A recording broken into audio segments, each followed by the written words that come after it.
bra. Nya batterier. Yes.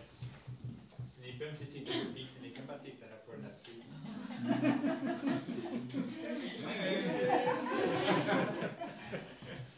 Okay, grace, Lord, that was one of the biggest characteristics of God, which I jumped over because I thought it's better to have a whole session on grace. It's such an important part of God's characteristic.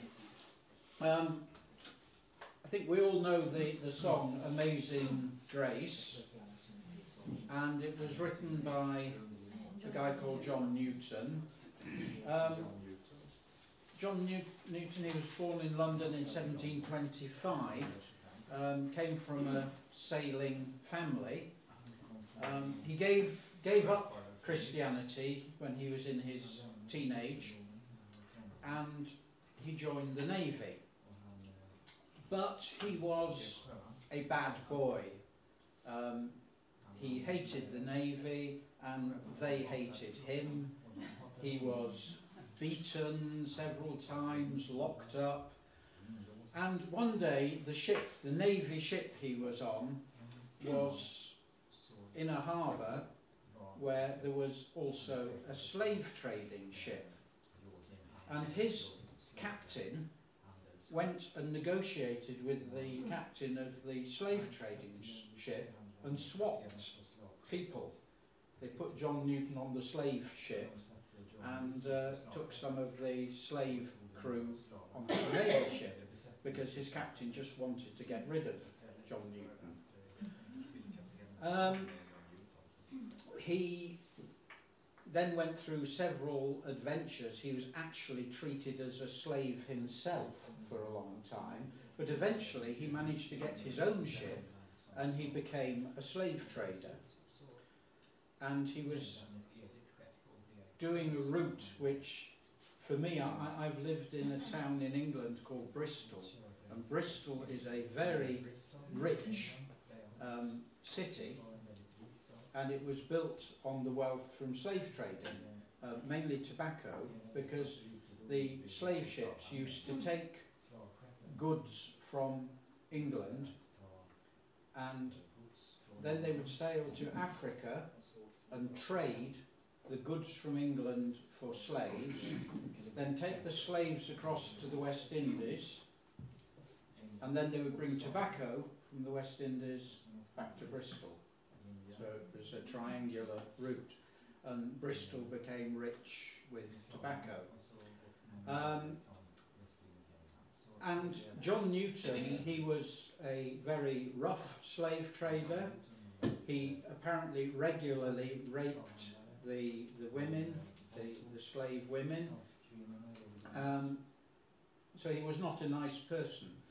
But one day they were sailing back across the Atlantic towards England, and the weather was extremely bad. They were going through a really bad storm, and he was all alone on deck. Everyone else was down below because they could be washed overboard. So he was alone steering the ship in the night, in a storm, and he thought back to his childhood Christianity, and he cried out to God, and he said, God, if I come back to you, will you save us? And they came through the storm, and he was saved, and from that point he remained a slave trader. But in those days, of course, that was normal, that was accepted. It wasn't thought of as bad like it is now. But apparently he changed significantly. He began to treat his slaves well, and he only carried a few on his ship, so they had good conditions. And eventually he gave up sailing, and then he met John Wesley from the Wesley brothers, who started the Methodist Church. And he decided that he would himself become a minister, become a priest. And he started preaching against slavery. And he was such a good preacher that people travelled from miles around, and he would have literally 1,000 or more people listening to him preaching. And he became one of the main leaders of the campaign against slavery. Then eventually he died in 1807. And of course he wrote the song Amazing Grace that saved a wretch like me. But the thing is, he was a slave trader, he was a rapist, and he was possibly a murderer. And he never went to prison or was punished for any of those crimes. And yet he was saved. And that is grace. And that is how he could write that song, Amazing Grace. The history behind that song, every time we sing it, I think to him and how that happened. Now, grace, well, we could say justice is receiving the punishment you deserve. Mercy is when you don't receive the punishment you deserve. You might still receive some punishment, but you receive less or nothing. But grace is when you're given something positive that you absolutely don't deserve. That's grace. When you absolutely don't deserve something and you're given it as a free gift.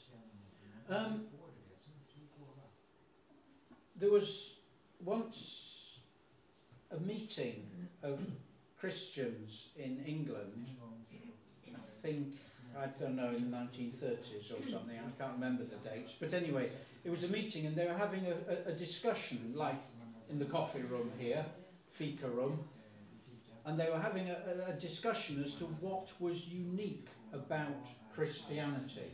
And all these different Christians were saying, oh, well, it's the incarnation. No, other religions have that. Resurrection. No, some other religions claim that people were resurrected. It's redemption from your sins. No, other... And they couldn't come up with anything that was unique about Christianity. And then the author, C.S. Lewis, you know, he wrote Mere Christianity and everything. C.S. Lewis walked into the room and he said, what's going on? And they said, well, we're trying to think of something that's unique about Christianity. He said, oh, it's easy. It's grace. When you think about it, that is the one thing which is completely different. It's not in any other religion. The word is occasionally used in other contexts, but not with the meaning that we have it in Christianity. Just as an example, the Buddhists, you have to follow an 8 times, eight different ways of reaching nirvana. Hindu has karma, where your karma is built up by what you do. The Jews and the Muslims rely on following the law. But all of those, for all of those, you have to earn approval. In all other religions, people are trying to earn approval, to get God's approval for the way they act. But the thing is about grace, that it's God's love given freely. In English we say there's no strings attached. There's nothing, it's completely free. There's no need to earn approval.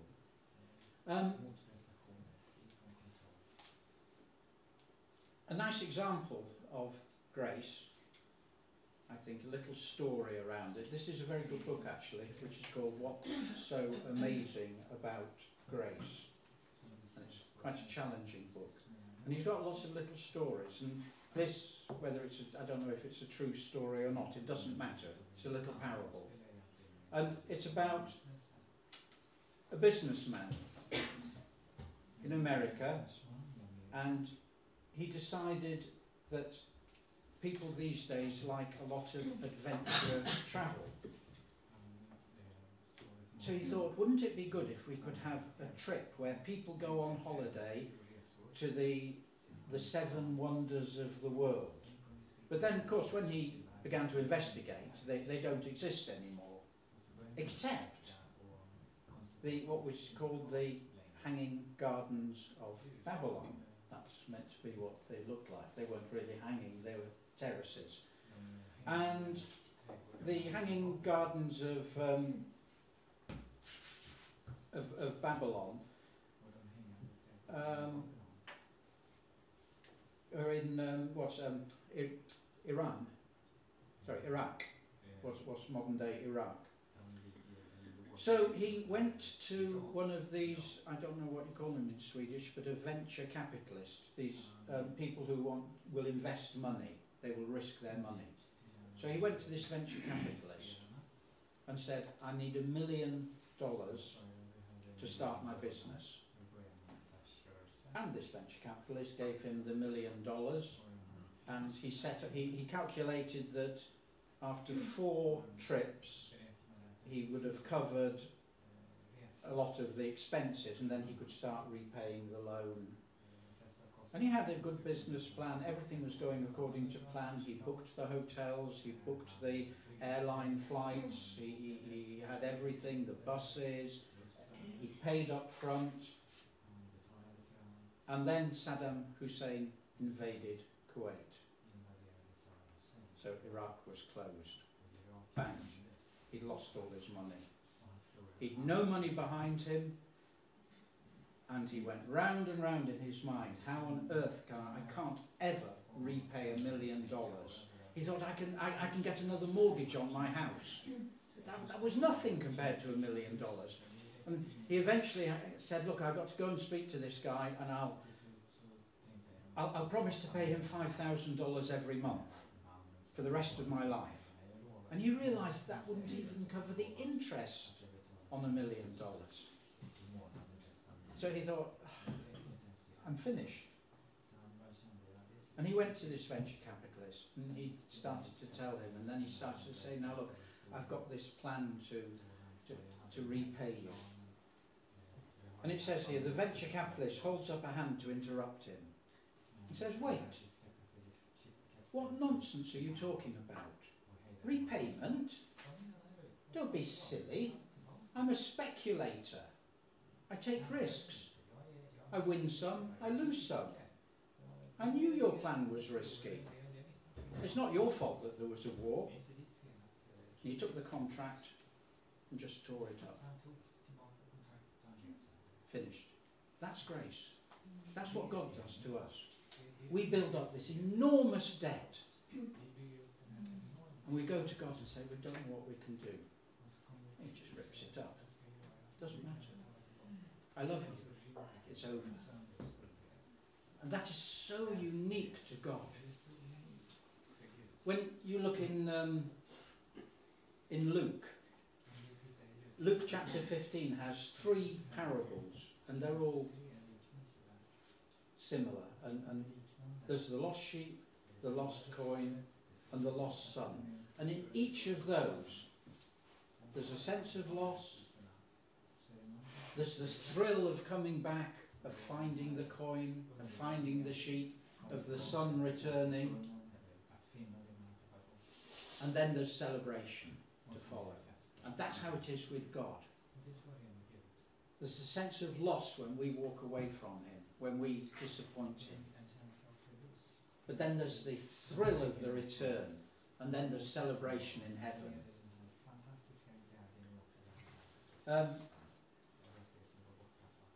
And then, of course, there's the amazing story about the criminals who were crucified next to Jesus.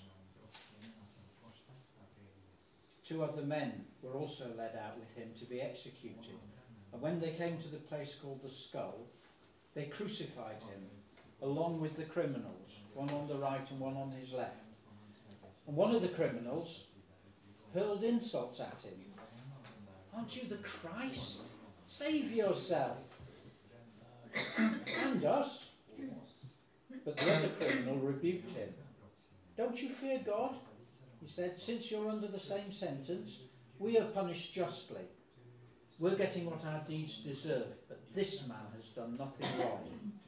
And then he said, Jesus, remember me when you come into your kingdom. And Jesus answered him, I tell you the truth. Today you will be with me in paradise.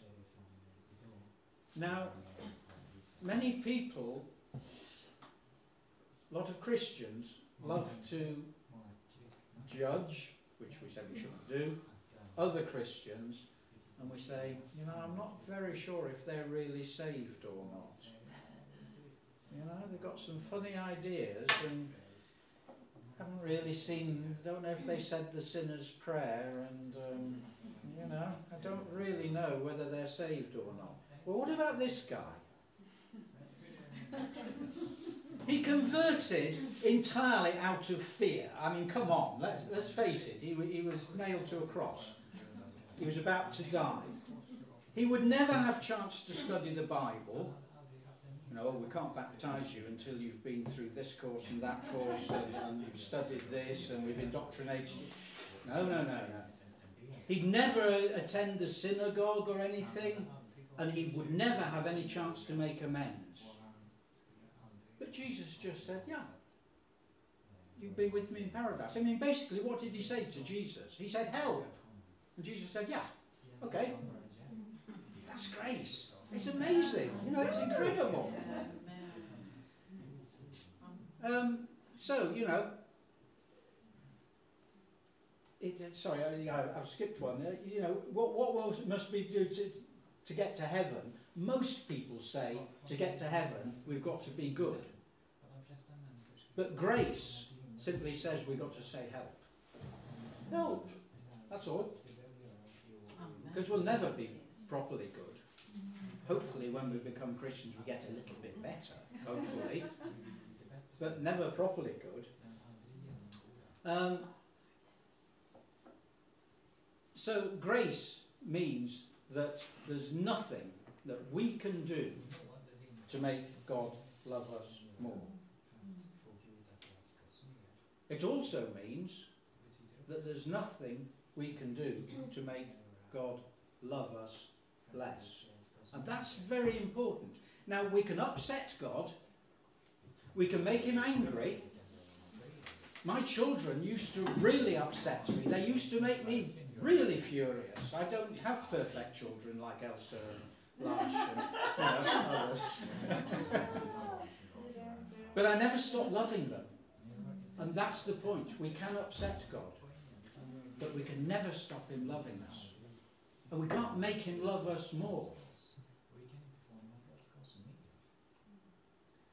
Now, one of the things about grace, and this is one of the characteristics of God, even apart from grace, and it's one of the characteristics I love about God, is that he's very bad at mathematics. Now, I have heard it suggested that one of God's languages is mathematics, because as scientists we can describe almost everything in the universe mathematically. And mathematics is beautiful and wonderful and intricate, and it's like poetry, honestly. But actually God is very bad at mathematics sometimes. You know, he says here, suppose one of you has 100 sheep and loses one of them. Doesn't he leave the 99 and go after the lost sheep until he finds it? And when he finds it, he puts it on his shoulders and goes home. And he calls all his friends, and they have a great big party. I mean, that is quite good until you think about his mathematics and the risk. He left the 99 unprotected, all alone, and went out to get that one. You see, God will come after each of us individually. He's not looking at the mathematics of like we do, as you know, we're always balancing the risks and saying, well, if I do that, there's a better chance there. No, each one is so individually important. Like here, leave the 99, go and get that one. That one's important. Another bit of bad maths. Mary took about 500 millilitres, half a litre, of pure nard, an expensive perfume, and she poured it on Jesus' feet and wiped the feet with her hair, and the house was filled with the fragrance of the perfume. That was an awful lot of perfume, an awful lot. And it was worth an awful lot of money. a huge number of poor people could have been helped if that had been sold. And you see, we, thinking as humans, would say, yeah, sell the perfume, help lots of poor people. But somehow, that one woman's forgiveness was more important to Jesus, to God. Again, bad maths. It's not good at maths, isn't it? Another one.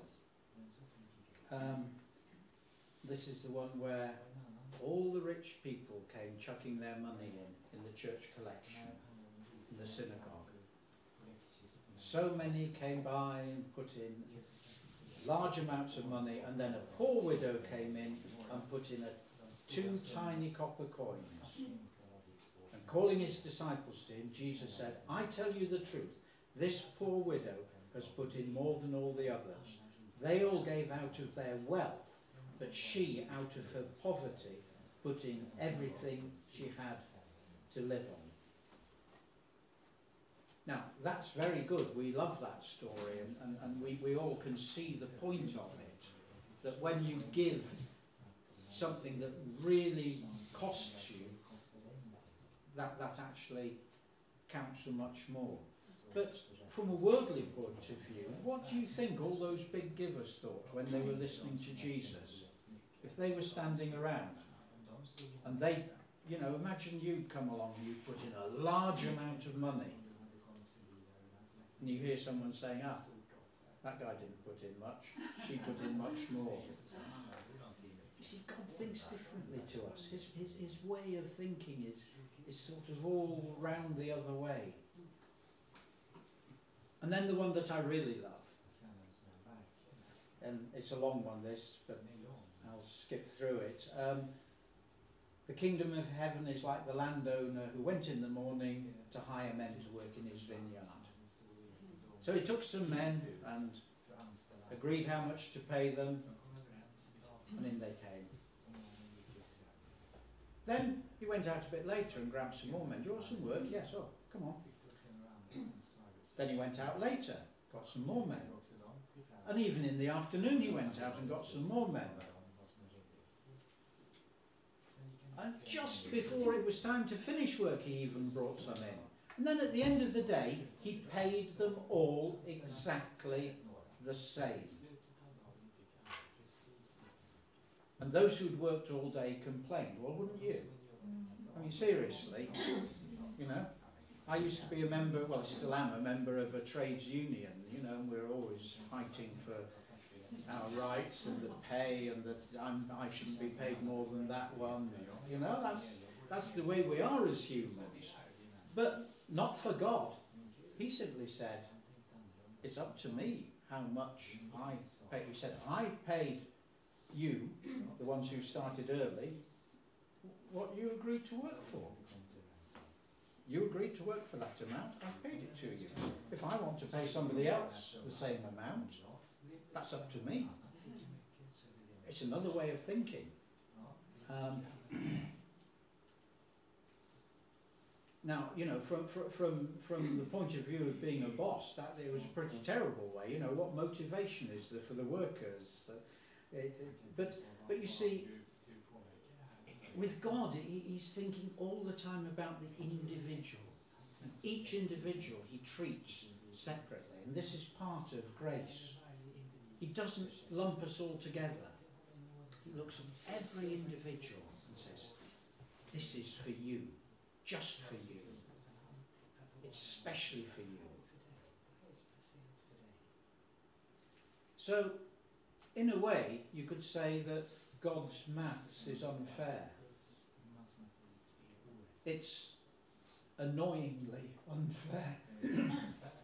You could say it's gloriously unfair. Because, you see, God gives gifts. He doesn't give wages. That's the point of grace. We are conditioned to thinking that we've got to work for our salvation. We've got to work for God's approval, for the wages of his approval. But the only thing that you get wages for is sin. And the wages of sin, the death. But God's grace, he just gives a gift. You don't have to earn it. He gives gifts, not wages.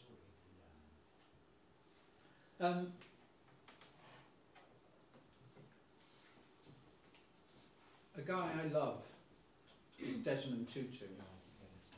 I think he's a fantastic guy. I have a special heart for Southern Africa, and Desmond Tutu was so instrumental through the years of trying to get rid of apartheid, and yet he did it showing all the time God's love and showing forgiveness, and he's such an inspiration. And I love this quote from him. He says, "What a tremendous relief to discover that we don't need to prove ourselves to God. The good news is that God loved me long before I could have done anything to deserve it. He's like the father of the prodigal son, waiting anxiously for the return of his son." That is tremendous stuff. That's the good news. Whilst we were sinners, Christ died for us. God did not wait until we were diable. It's not English. For he could have waited till the cows come home, which is an English expression that means forever. So, I love that quote. And I love it because he says these things with such utter passion, and it's so true. Tremendous. Yeah. I shook his hand. Did you? I met him in Panama. Oh. Yeah. And in Ephesians it says, "For it's by grace that you've been saved through faith. And this is not from yourselves. It's the gift of God, not works, so that no one can boast." So important.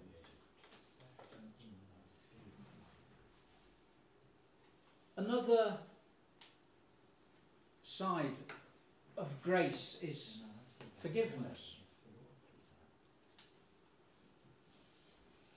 And here we've got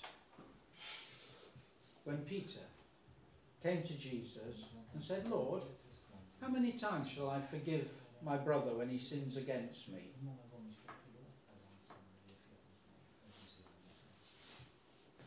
He said, the rabbis say 3 times. Okay? So that's what the Jews believe, that you forgive somebody up to 3 times.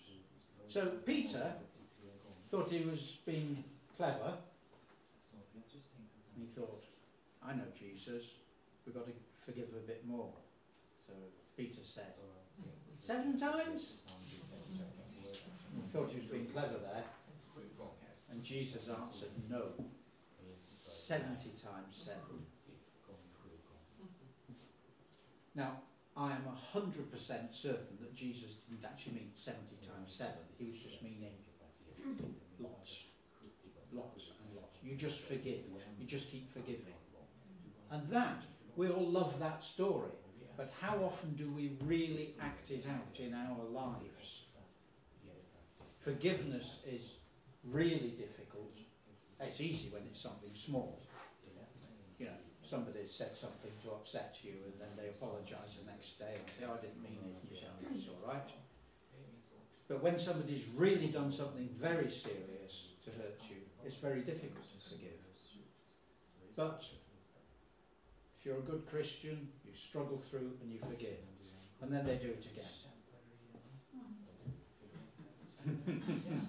Second time's really difficult. The rabbis had it right, I think. But Jesus said, no. We keep on and on forgiving. And that is, to me, one of the most difficult things in Christian living, is forgiveness. It is very difficult. And it's not something you can just, after an inspiring sermon about forgiveness, go out and forgive. Sometimes it takes years to forgive somebody something. But at least if you're trying, you're on the road. The Holy Spirit will come in and help you along the way. So this is really radical stuff again. 70 times 7.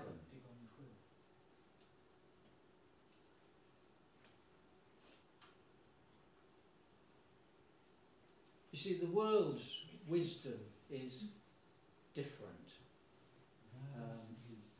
I think I've got a completely different list of things because I got somebody to give me Swedish things. I've got, in English, the early bird gets the worm. This is Gadlers bestämmer ingen honning. Yeah. Ingen honning. Yeah. No pain, no gain. No, you see, I've got a completely different list here because somebody wrote them. But the idea is these are the ways that the world thinks. The world's wisdom. But Christian wisdom is completely different. The Christian wisdom is very simple. Forgive the inexcusable, because God has forgiven the inexcusable in you. So we've got to forgive the inexcusable. Forgive the unforgivable. Whoa! Very, very difficult. But this is all part of God's character. This is why I say he's radical. And too often we read this in the Bible. We sit and listen to somebody preaching it. But when it comes to actually acting it out in our own lives, we just don't follow through with it. See, we are forgiven simply through God's grace. That's why we're forgiven, because of grace. And so we are commanded to show that grace of forgiveness to others. And we don't always do it individually, and we don't always do it as a church. I wasn't going to, but I think I will read you a bit from the beginning of this book, because I think it's important for us in our lives to realise how we should be as a church, how we should be as individuals. The guy who wrote this book said, I heard this from a friend who works with the homeless in Chicago. A prostitute came to me in a terrible condition, homeless, sick, unable to buy food for her 2-year-old daughter. She was crying, and through her tears she told me that she had been renting out her daughter, 2 years old, to men for sex. She made more money renting out her daughter for an hour than she could earn on her own in a night. She had to do it, she said, to support her own drug habit.